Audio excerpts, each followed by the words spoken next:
నమస్కారం ఘంటారావానికి స్వాగతం ముందుగా ప్రధాన అంశాలు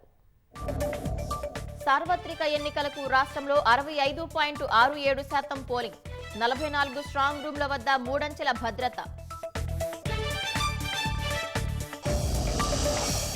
నల్గొండ వరంగల్ ఖమ్మం జిల్లాల ప్రజా ప్రతినిధులతో కేటీఆర్ భేటీ ఎమ్మెల్సీ ఉప ఎన్నిక వ్యూహం కార్యాచరణపై నేతలతో చర్చ మేడిగడ్డ ఆనకట్ట మరమ్మతులపై ప్రభుత్వం దృష్టి ఎల్ఎన్టీ ప్రతినిధులతో ఈఎన్సీ సమావేశం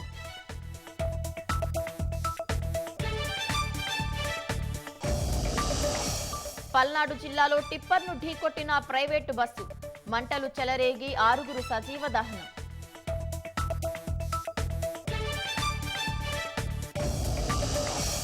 రాజస్థాన్ కొలిహాన్ జిల్లాలోని రాగిగనిలో కూలిన లిఫ్ట్ చిక్కుకున్న 14 మంది అధికారులు సాగుతున్న రక్షణ చర్యలు